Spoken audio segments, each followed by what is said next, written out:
Okay,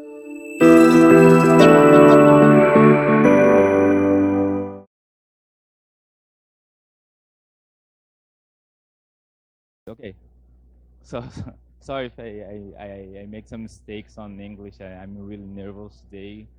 There's a bunch of people here. There's some lights in my eyes. So, okay. Hi, my name is Thiago. For those who know me, you can call me Alves, as I know code miner. And when I went to the United States 2 years ago, I decided to visit a fast food restaurant, and they asked my name there to uh, take notes and call me when the sandwich has been finished. So when they asked my name, I answered, my name is Thiago. And for my surprise, I could see at the screen my name well written, as I said. So I was I was thinking about that, and when we learn in English, we learn we don't have to translate names, right? And when I have to explain how to pronounce my name for an American or who speaks English native, now I'm explained this way. My name is Thiago. So it's much better, and they really can say my name. Okay. Uh, another thing, interesting thing about me, and that is very interesting. That Obama follows me on Twitter, and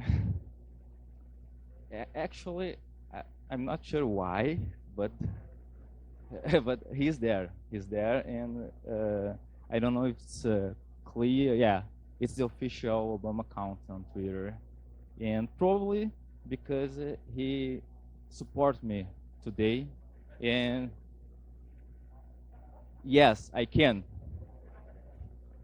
So now I'm a little bit less nervous, a bit. But okay, so what do you really need to know about me? I'm work for CodeMiner for two.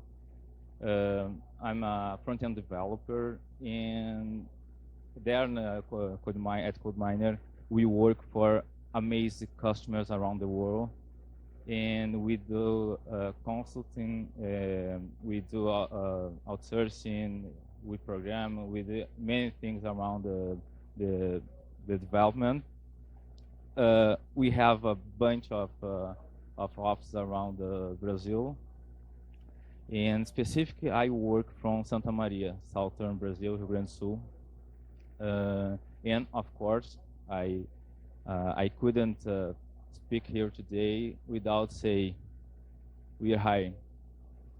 So we are looking for amazing people to work for amazing customers. So if you have your phone and you're interested, and you check out this QR code, you're gonna enter instantly on your email, app or email or email address, I don't know, and you're gonna send directly an email to become@codeminer42.com. So we wait for your email.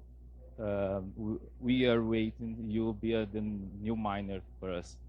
So what I came to talk today, it's about React and the new feature they released. When I say they, the Facebook released in February. Guess. Let me check February, and it's about hooks. Okay. And I don't want to make a tutorial here, but I have to introduce for those people who doesn't know what means React hooks or what it does. So first of all, how to do an input field in React today using class components like we do, right? So we define our constructor, we extend the base the basic React component. And of course, we have to create some handles to do the change, the input, and you have to manipulate the state for this component. So I hope it's okay to see. Okay, it's cut off a little bit on the top, but I think it's okay to see. So this worked pretty well.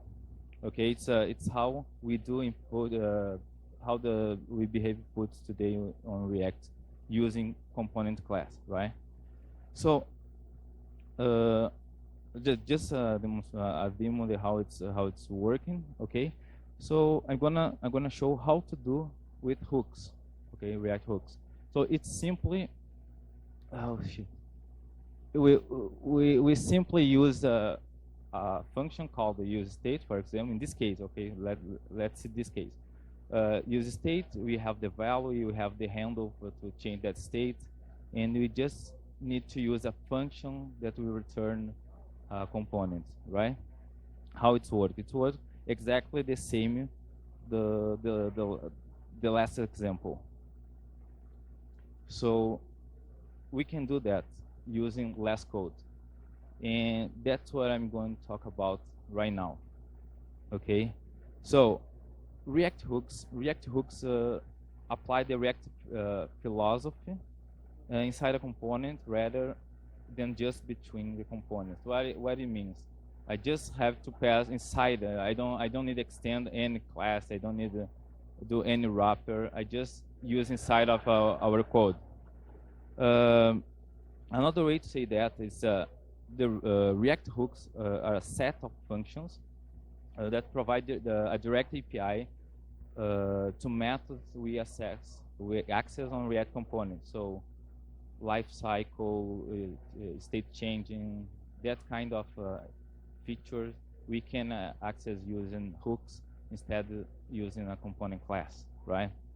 So I just did in less words what means hooks for me. Just allow React feature usage in functional component without write class.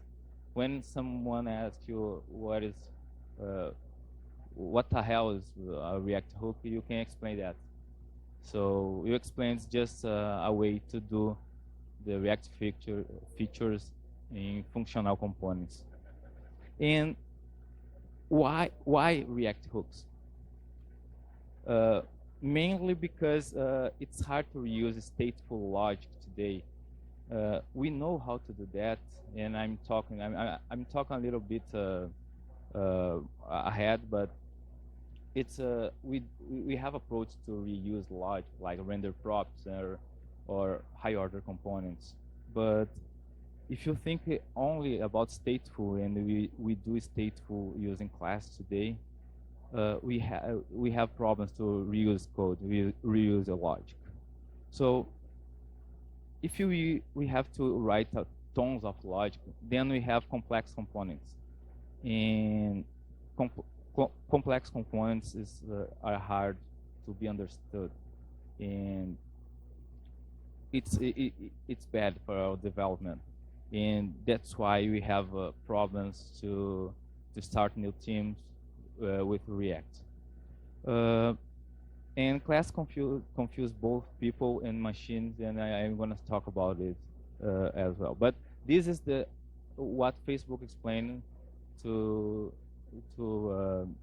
say why they created React hooks. So these are the main topics.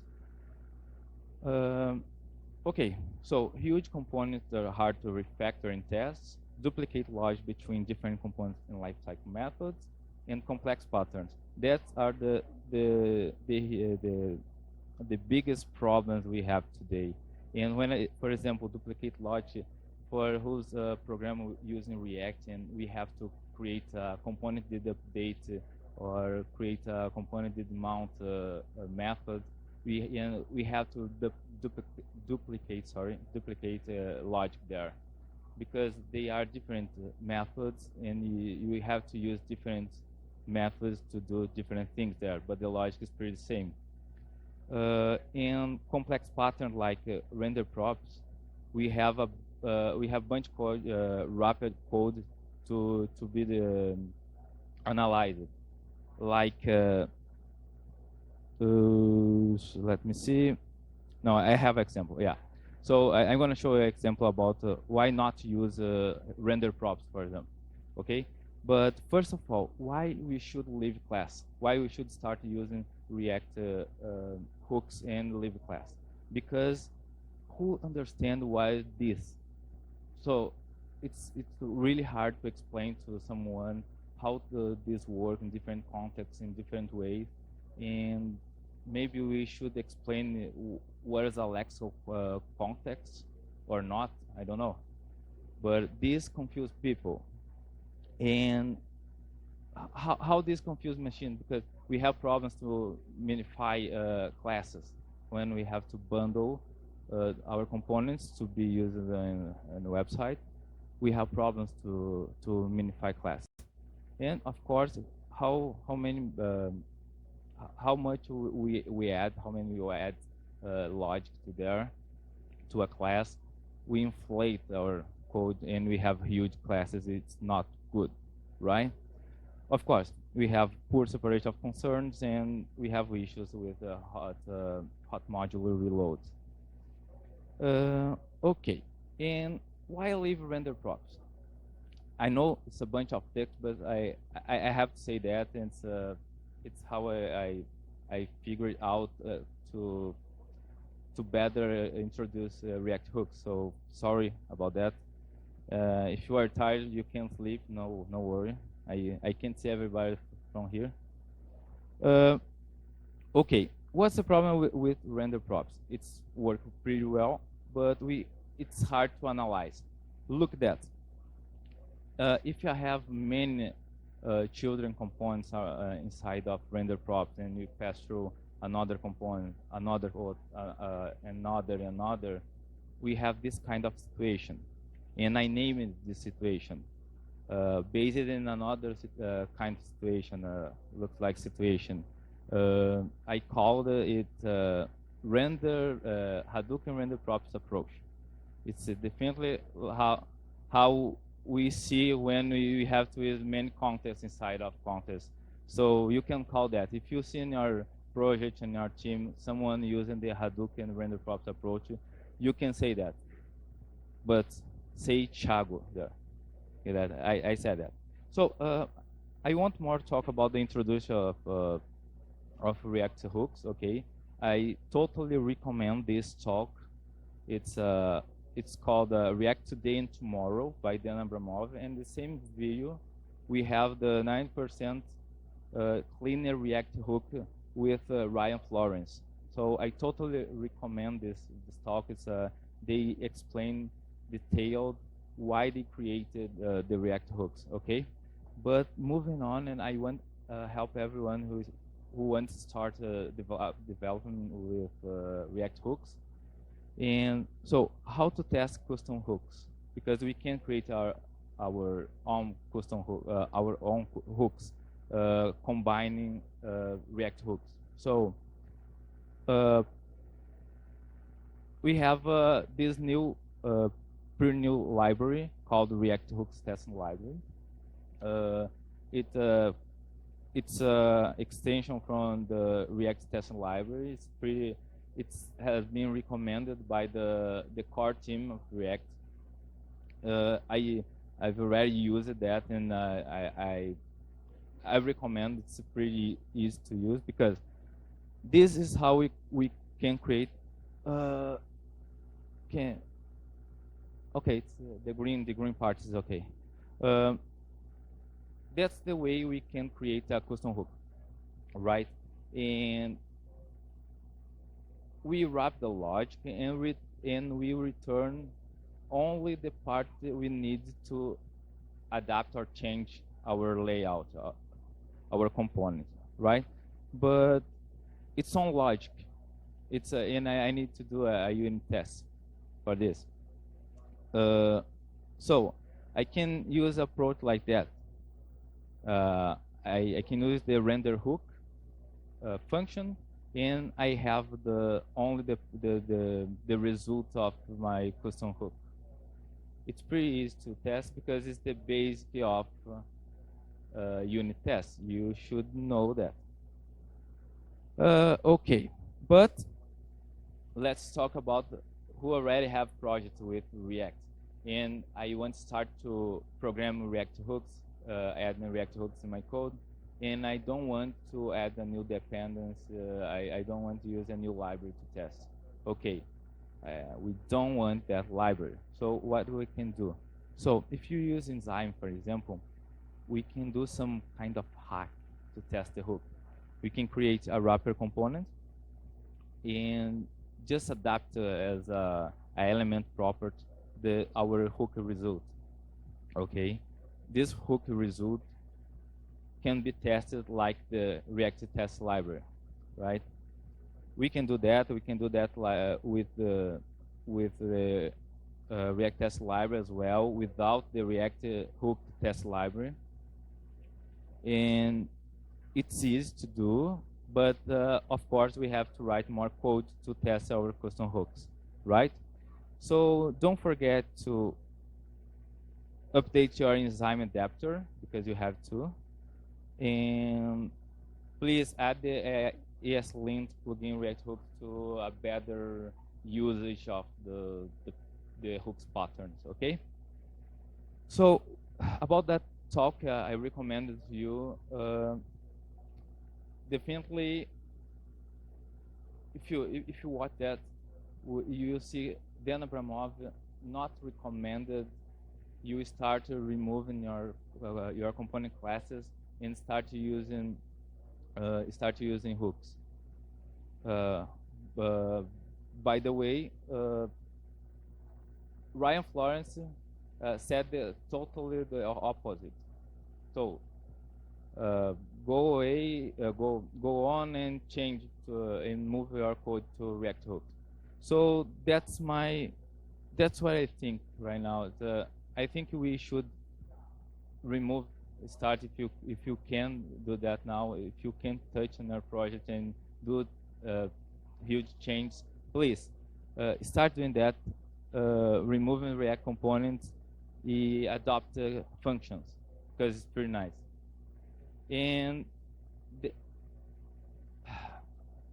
that's where I started saying what I came to say. Sorry about the big introduction. But first of all, it's my opinion what I'm going to start to say right now, and it's a kind of result of my last experience working with React hooks. I've been working about 2 months ago with React, and I have features in production already using React hooks. I will show what I did using React hook, but what I say is I want to explain why I think React gonna change the way we do UI, and what I'm doing to help others to do that, to use the React hooks, right? So for me, yes, React hooks are going to change the way we do UI, and basically because of those 3 points, okay? It's easier to initiate teams. So, for example, if you need to start a team to work with React, I have to understand that I need at least people who understand what is JavaScript, right? And if you have someone who doesn't understand what is a function and he programs in JavaScript, we have a problem, right? A function is the basic is the JavaScript basic. It's a JavaScript procedure. So if you don't know how to do a function, you don't know how to do a JavaScript. So, and especially because again, just this question about about the method you used. in this library. So, okay, I go back to the nervals. Okay, again. So, what is the concept of hooking? Okay. The hooking approach allows modifying the behavior of a program, and it's give us a chance to change the behavior without change our code. That's the concept of hooking. When you have to use hooking, I'm not talking about language. I'm not talking about a specific kind of programming, but inside of the our area of study, this is the hooking concept, right? And so, what is a hook then? If you have the concept, what is a hook? So, the hook is the interface. It's how we're gonna intercept the code. We're gonna change the code, right? Okay. So then, where's a React hook? So when someone asks you about what is a React hook, so it's just function inside a function. The functions that will allow us to insert custom logic in our functional components. Basically, is that. And I hope everyone here tests the code that you do. Okay? If you do that, you already work with hooks, right? You just don't know, or you didn't realize that, but I will help you right now. Because we work with this kind of hooks when we test code. We work with before each, before all, after. Anyway, it depends on which testing library you're using. You're gonna have this kind of hooks. So use hooks. Hooks are functions, right? So second point, let me try to. Okay, so what I'm doing to help others to start doing hooks, and how I would like people start using hooks. Okay, I created a project on GitHub. Unfortunately, I couldn't release that before be here the conf, but basically it's a repo of common UI logic. Okay. And I'm going to talk about a common problem. How can I say that? A common problem we have when you do UI. It's about forms, and when we have to do huge forms using React or whatever library. But I'm talking about React. So let's see how it's. Okay, again. So I create a hook for input. Probably I'm not the only one. So if you search on the GitHub, probably you're gonna have more than 100 libraries to do forms or input fields and with React, and probably now with hooks. But I would like to talk about three problems, three issues I would like to fix doing that. And that I hate, right? So this is the basic behavior. This is how, if anyone starts doing an input, this is how the input will behave. Right? We have the state, and every time you change, you're going to change the state. Every time I change the input, I'm going to change the state of my component, right? Okay. No surprises. Then, for example, we want to share data to a global store, like Redux. And I not say anything about Redux or about form. redux form, like, I don't want to blame any library, okay? But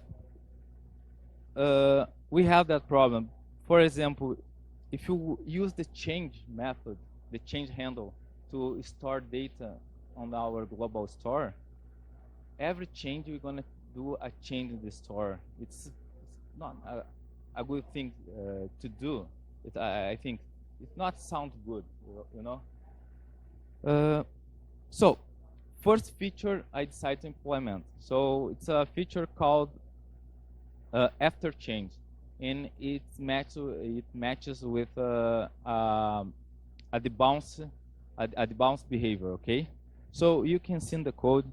I hope you can see. Yeah, you can see in the code.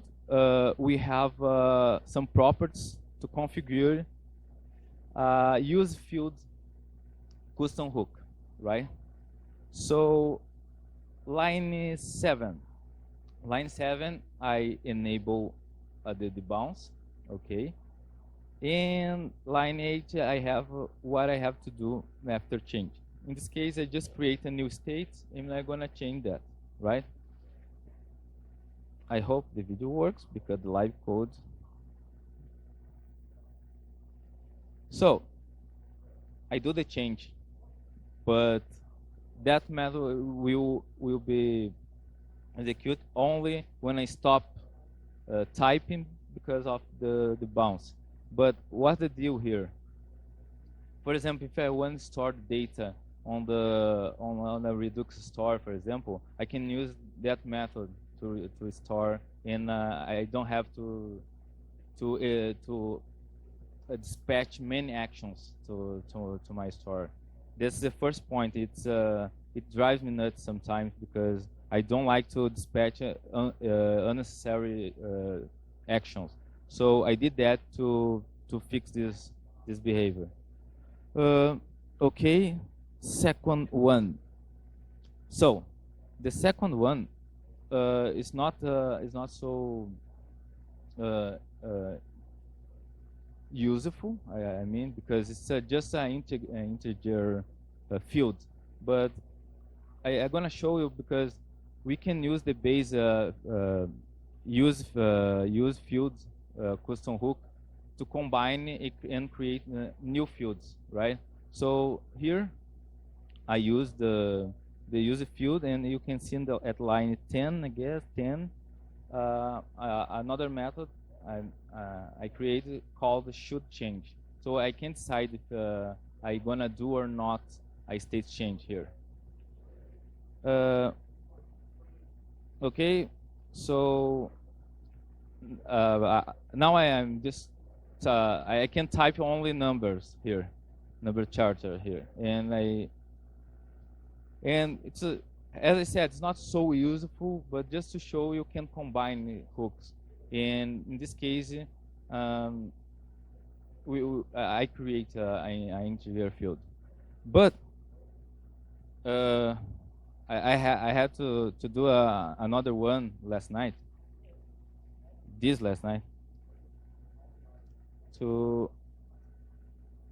For example, another thing that it's sorry for the words, but it's a pain in the ass to do in the JavaScript, mainly with Reactor, is work with masks or formatting, as you want to call that.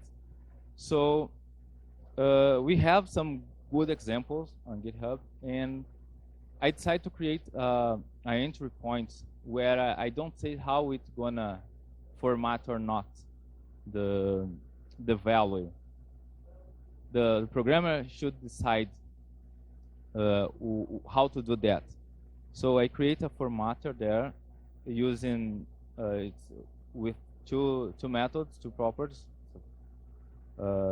In that formatter, one for format and another for unformatting, right? In this case, I think it's not the best PTBR format for money, but I just did to show what I want to explain here. Just what I like in this approach is I have at the same time, I have the formatted value and I have the unformatted value, right? So I can choose which one I want to use for another thing or how I gonna deal with that. So it's basically when you have this approach, you have to unformat manually. In this case, I decide to give you open to decide which method you're gonna choose to do that, right? And of course, I don't know how. Okay, we have time. Definitely, I'm on time. So, but how I started doing that, why I decided to do that, because I had to put a React hook working in production. And how I did that?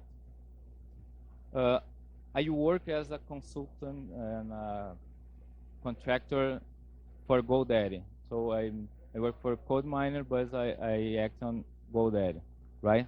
And there I work in a product called a website builder, right?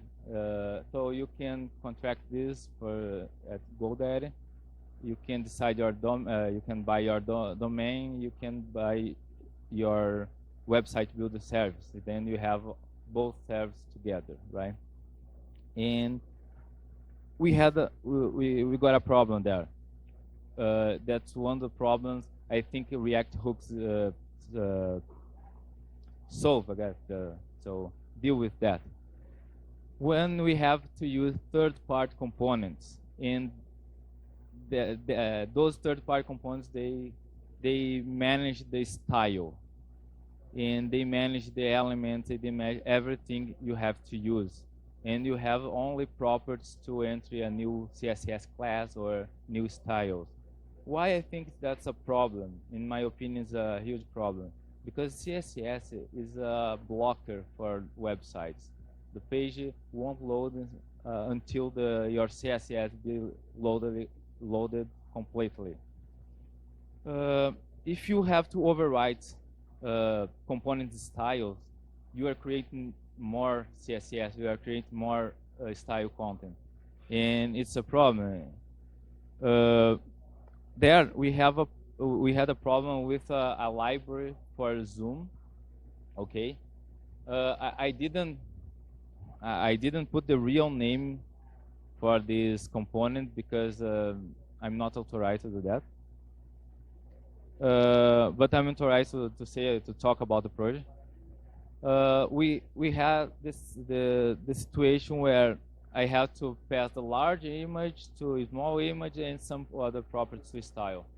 What is the case? So we have to crop image there to show. We can't just use CSS to shrink to fit or expand to fill image on layout according the user choice, right? And the problem is we have a an API to manipulate the images. We have to, of course, extract data from there and get the manipulated image. But how to do that without to create a huge class? And we had a huge class to do that and handle that third-party component, right?